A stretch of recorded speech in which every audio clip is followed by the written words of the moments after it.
If you can have anything you wanted or as much money as you wanted, would you do what it takes to get there? These are 5 horrible habits to have that avoid building generational wealth and avoids your business prospering the way it should to give you that lifestyle that you want and that your family and the next generation of your family deserves.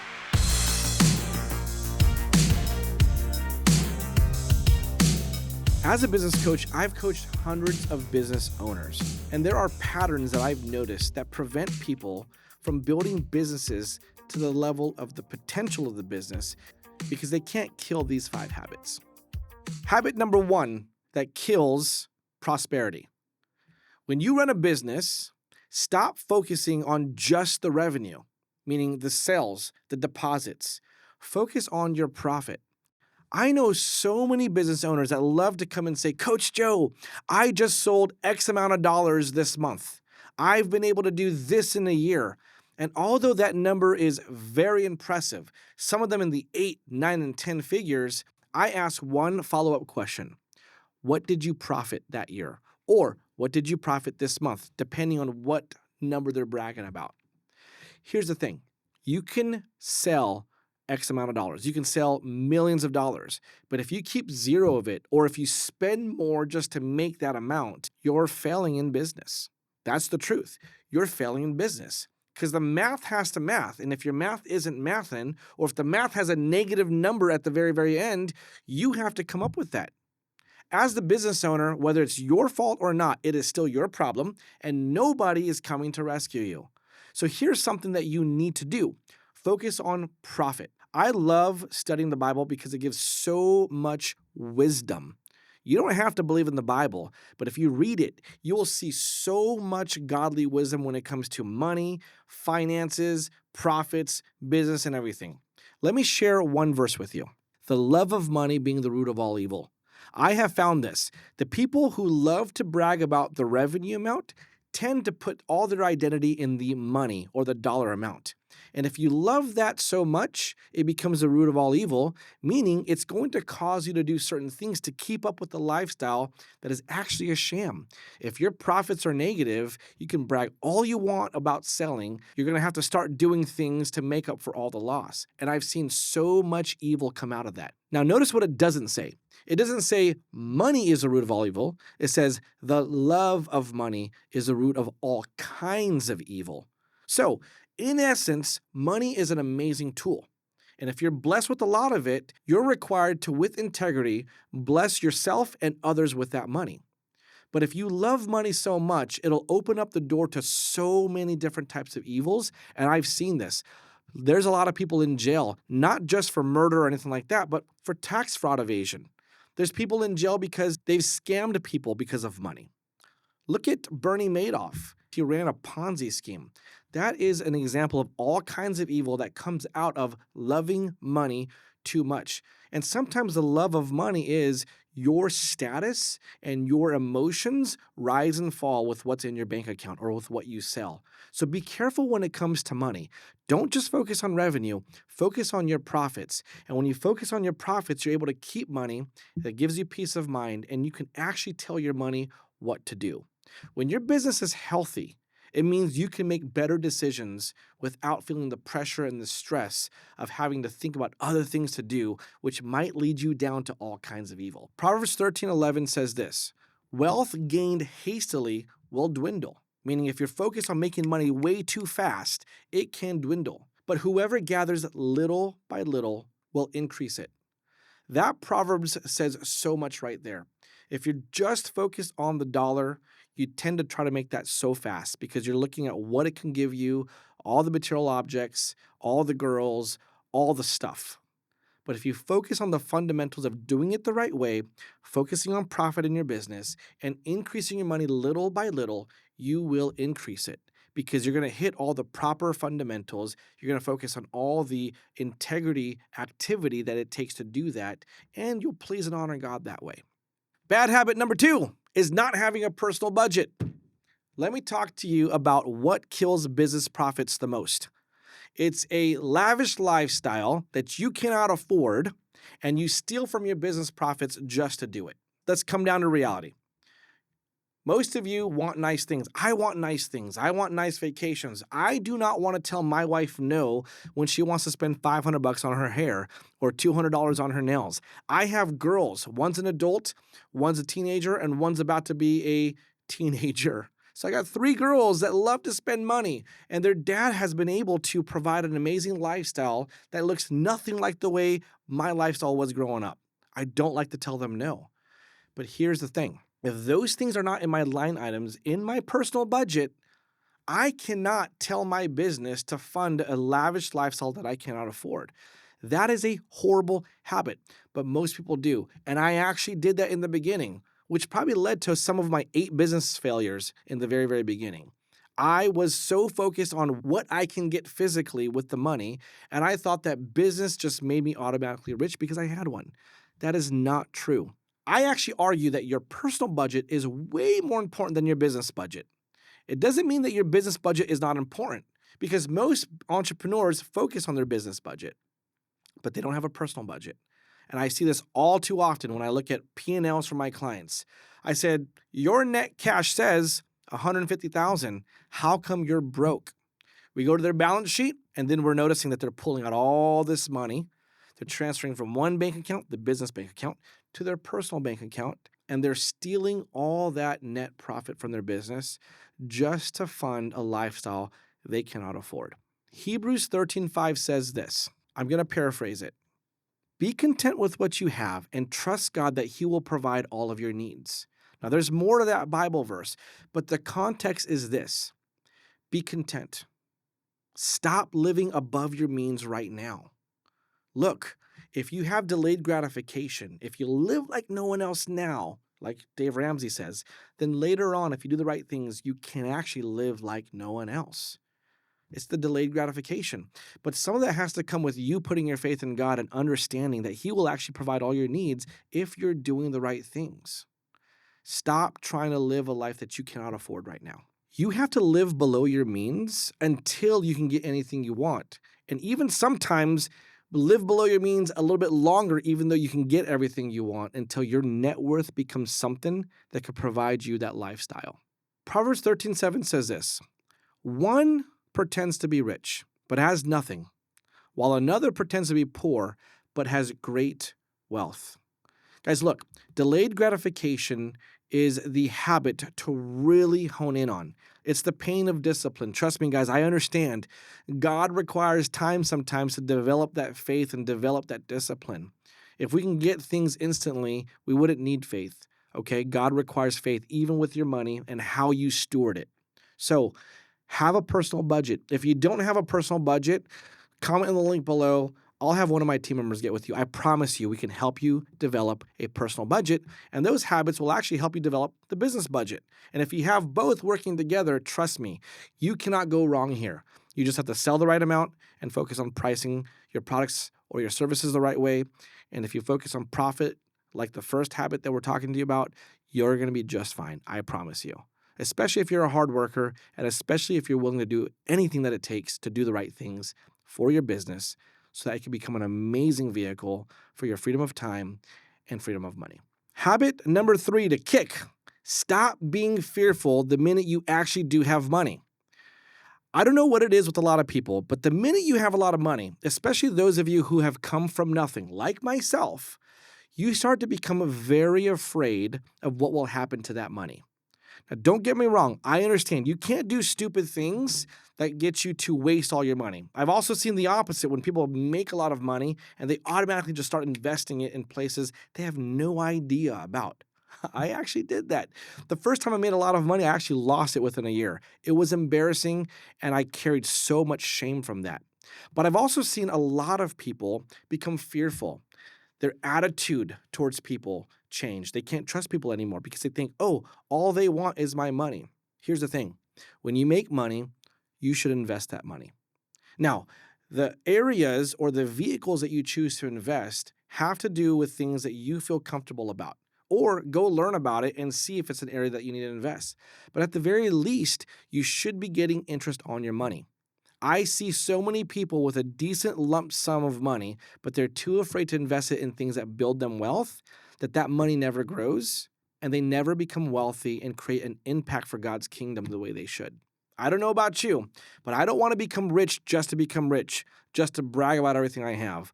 I want to create impact in this world, and I want my generations down to the 10th generation to remember the impact that I've been able to make because I trusted God with my money and I invested it. Jesus talks to people in parables. I want to talk to you guys about the parable of the talents. 3 servants were entrusted with great wealth from their master. The master gave one 5 talents, one 2 talents, and one 1 talent, according to their skill level. It was probably $1 million per talent. We can safely assume that. Okay, so one, in essence, got $5 million, the other $2 million, the other $1 million. Then he says, the master goes away for a very, very long time. I'm going on a long journey and I don't know when I'm going to come back, but I'm going to come back eventually. So immediately, the Bible says immediately the one with 5 talents goes and he multiplies it and doubles it. The same guy with the 2 talents goes immediately, does something with the money and multiplies it and doubles it. But the guy with 1 talent said he was fearful that he would lose all the money. So what he did, he said, surely my master works very, very hard, and if I lose this money, this is money hard earned, and I don't want to do that. So he goes and he buries the talent, and he just waits for his master to come back. The master comes back and says, okay, cool, bring those 3 servants to me. I want to find out what they did. So the one with 5 talents says, look, master, I took your 5 talents, I doubled it. Here's 10. And the master says, great job. I'm going to reward you. Let's go have a party in essence, right? I'm paraphrasing here. So for all of you Bible scholars, please don't get me. Then the one with 2 talents says the same thing. He comes back and he doubles it. There's 4 talents now. And the master says, great, amazing job. Come over here, come into my glory. Let's go party, right? And the one with 1 talent comes and he just slyly says, hey, master, look, let me tell you something. You are such an amazing guy. I've seen you work so hard. You've made money when you didn't even physically do anything, all this kind of stuff. He was trying to butter him up and then said, what I did is I buried the talent. I didn't want to lose it because this is money that you probably didn't even earn with your hard work. So here, I got it back. Here's 1 talent. And the master says something along the lines of, you are a wicked and unfruitful servant. I'm going to cast you out. You have nothing to do with me. He said the guy was wicked because he didn't take the money and invest it. The master also said in the Bible verse, you could have at least gave it to the bank and got interest on that money. Where am I trying to get at with this? When you start making money, the thing that prevents people from getting wealthy is that they're too afraid to invest the money. I get it. You worked hard for it. You've labored. You made investments. You made sacrifices. And now that you have it, you should be thinking about what can I do with this money to build wealth so that my generation after me can benefit from it. Habit number 4 to kick is stop hanging around with fools. The Bible talks about fools. Let me bring it down to modern language. Stop hanging around with idiots. Let me tell you something. If you hang around with idiots, you will be the next idiot. That's just how it works. You can't hang around the company of idiots or the company of fools and not become foolish or an idiot yourself. I see so many business owners start to create something amazing with their business, make money, and have the opportunity to get that cash flow to invest. But they haven't kicked the habit of getting rid of very toxic friendships, very toxic relationships. And those relationships bring down that person. I've done this before. I've hung out with family members that brought me down and only asked for money, and I felt like I couldn't say no. And I've also had friends that didn't do anything but discourage me from doing anything risky for my business when I knew that if I did certain things that were somewhat risky, I would have had a decent ROI. So stop hanging around with idiots. Look, you're coming up to a certain level in business, and God is going to require you to change your heart, change your mindset, create different habits than you had before. And if those companions don't want to come up here with you, they don't deserve to come up there with you. If they're not willing to make the same changes that you're willing to make and get into business for themselves or invest their money or become better individuals for the glory of God, they don't deserve to come up there with you. Proverbs 13:20. If you haven't noticed, we're in Proverbs 13 a lot, right? Whoever walks with the wise will be wise themselves. Okay, so if you walk with wise people, you're wise yourself. But the companion of fools, or in modern day language, the companion of idiots, will suffer harm. Look, guys, stop hanging out with idiots. I know that affirmation and people telling you that you're awesome and all that kind of stuff feels great. But you don't need affirmation from idiots because they want something from you. And let me tell you something. When you lose it all, those idiots, those fools will most likely not be around you anymore. So if that's the case, who's the idiot now? Think about that. It is that black and white.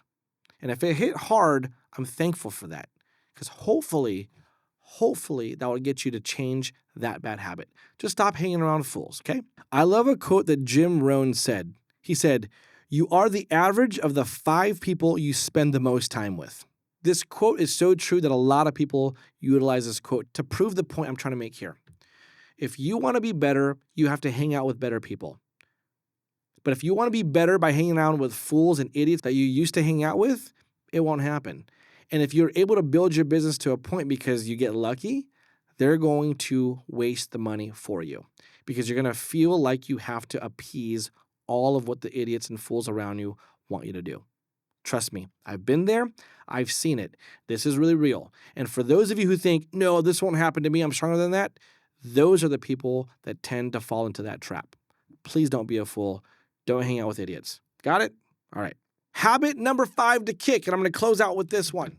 Stop thinking about just today. You are in business and you have a unique skill to build and scale a business, to build out freedom of time and freedom of money so that you can build a legacy. What do I mean about legacy? Legacy is when people know your name and your accomplishments and what you've done beyond your lifetime. Proverbs 13:22 says, "A good man will leave an inheritance for his children's children," meaning multiple generations. But the sinner's wealth is laid up for the righteous, meaning wealth built in sin is only going to be given to the righteous one day. Here's one thing that I started thinking about. I want to build a legacy in my family that beyond the 10th generation can feel and benefit from. Okay?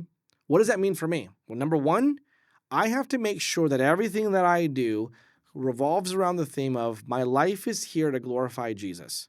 That's it, right? He owns a list of my entire priorities, and I need to live like that. He's made me to be an entrepreneur. He's made me to be somebody who actually is a good steward of money. Those are the legacies I want to build for my family. He's called me to be a great leader for my wife and my children and to provide a life worth living. That's my legacy. And if I can do those things and break chains of how I grew up in poverty and abuse and all those kind of things, which I've already done, then I can start building out that legacy. But if I'm only living for right now, for example, like habit number 1, only focusing on revenue and making quick money or hanging out with fools, if I'm only living for right now, that legacy will never be realized to the extent that I desire, meaning beyond the 10th generation. Okay? I need to be a good husband first. I need to be a great father first. I need to be a good steward with my money and my investments first. And then I can steward my business the way it needs to be stewarded. Because the business results will only reflect what's in your heart. And it will reflect your habits, good or bad. It'll reflect the relationships that you have with the people important to you, like your spouse and like your children. The reality of this is business results don't just come by luck. It comes because you are disciplined a certain way. And if the disciplines are bad, you're going to see that in your business. It will be realized like that. If your disciplines and stewardship are positive and godly, it will be realized that way. Here's the factor that kicks everybody's butt. It's called time, okay? You can actually have horrible habits and bad stewardship and still have some luck in your business because you can just hit a couple of fundamentals. You can get a lucky break because you found a product that everybody needs or X, Y, and Z. But it reveals itself through time with how you actually steward the money you're making in your business. And that's the thing that kicks everybody in the butt because you'll have a false realization when you have all this money. And the minute you lose it, you're either going to take extreme ownership for it or you're going to blame everything else for it. That's the only two things. You can't ignore it. But if you have good discipline, godly stewardship, the thing that kicks your butt is also time. Because sometimes you won't see the benefit of it, and God requires you to build faith through the time of doing the things that you're supposed to do over and over and over again. Discipline is not designed to be comfortable. It's just not. Discipline actually requires pain, emotionally, most often, and even sometimes physical. I work out, not because I love it, but because I know that if I don't, I'm going to be unhealthy. So I need to build muscle, not so I can look a certain way. That's the benefit of it. But I need to pump weight because I know that if I build muscle, it actually helps to prevent deadly disease. And guess what? If I want to build a legacy for my family that's felt beyond the 10th generation, I have to do everything I can to take care of the temple that God entrusted me with, my physical body.